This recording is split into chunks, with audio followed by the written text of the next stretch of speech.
You know, for centuries, the name Ayodhya brought to mind one of India's most difficult, most complex disputes. But today, it's the center of an absolutely massive transformation. We're talking about a story of faith, of conflict, and now, a story of huge economic development. So let's dive into how this ancient city is being completely reborn. And here it is. This is the vision for the new Ayodhya. I mean, just look at it. You've got this incredible, sprawling temple complex, brand new modern infrastructure. The entire city is being reshaped to welcome millions upon millions of people. The scale of this whole thing is just staggering. It's all about trying to blend that ancient heritage with, 21st century everything. And to put a number on that vision, get ready for this. 85,000 crore rupees. That's about 10 billion US dollars. An incredible figure, right? That's the investment laid out in what's called Ayodhya's Master Plan 2031. It really just goes to show you the sheer scale of this overhaul and how ambitious the plans are for this city's future. So, that really brings us to the big question here, doesn't it? How did we get here? How on earth did a place that was for centuries defined by religious conflict suddenly pivot to become the center of a multi-billion-dollar economic boom? Well, to understand that, we've got to go back, way back. Okay, so before we can really get into all the development, we have to talk about the dispute. I mean, the entire modern transformation of Ayodhya, it's all built on the foundation of a long, very complex, and often really painful conflict over just one piece of land. So, for almost 500 years, this exact site was home to the Babri Masjid.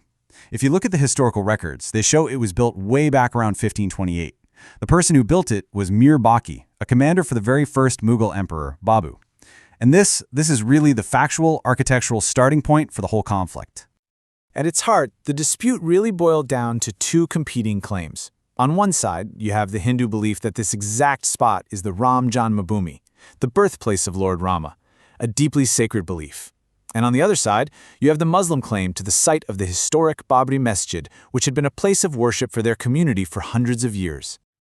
And this wasn't some new conflict. It played out in courts and in politics for more than 100 years. The first lawsuit filed way back in 1885.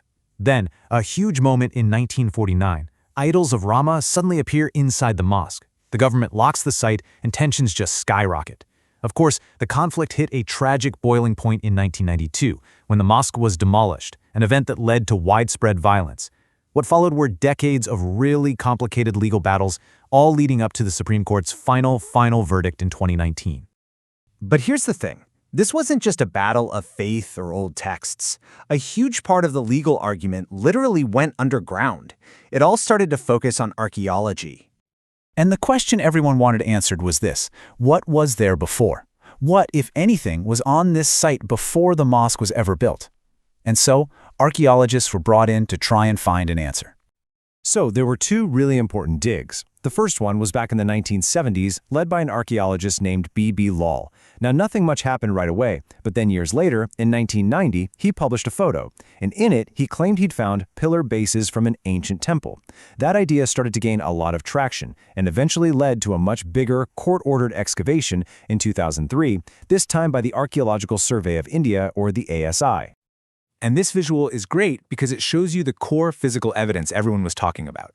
So on the left, you can see these heaps of broken bricks. That's what B.B. Lal called pillar bases from his dig in the 70s. And then on the right, you see a really similar feature that the ASI found in their 2003 dig. These bases became absolutely central to the whole theory that a large structure was here before the mosque.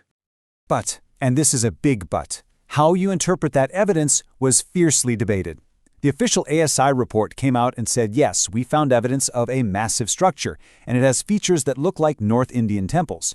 But two other archaeologists, Supriya Varma and Jaya Menon, who were there observing the dig, they completely disagreed. They argued that these so-called pillar bases were just, created from rubble, and that the structure underneath was probably an earlier mosque or maybe even a Buddhist stupa. And they were really firm on this. I mean, here's a direct quote from them.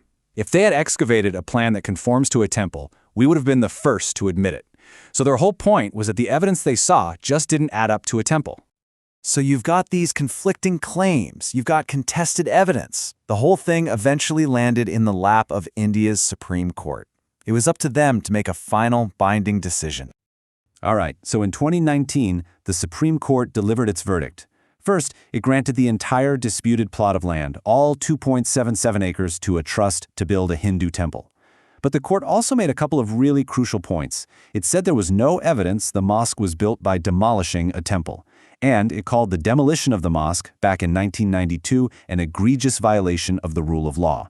So, as a form of restitution, the court ordered that 5 acres of land somewhere else in Ayodhya be given to Muslim parties so they could build a new mosque. Now, as you can imagine, the verdict got a lot of different reactions. One critical perspective came from historian Audrey Trusky. She argued that the judgment basically enshrines Hindu majoritarian wishes as a principle of Indian law. And this really highlights the whole debate around the verdict. Was it based more on faith or on hard, conclusive evidence? And that verdict, that final legal decision, that's the key that unlocked the incredible economic transformation we're seeing today. Once the dispute was settled, the entire focus of the city shifted. It went from conflict to commerce. And the effect on tourism was, well, it was immediate and just explosive. Just look at these numbers. In 2019, before the court's ruling, Ayodhya got about 342,000 tourists. Okay? Fast forward to 2023, that number skyrocketed to over 60 million. That's not just growth, you guys. That is the complete and total paradigm shift for the entire city. And believe it or not, the projections are even crazier. The city is gearing up to handle an estimated 50 million tourists every single year. I mean, to put that into perspective for you, that's more people than visit Vatican City or Mecca annually. It's just a mind-boggling number. Of course, a tourism boom like that has a massive impact on jobs.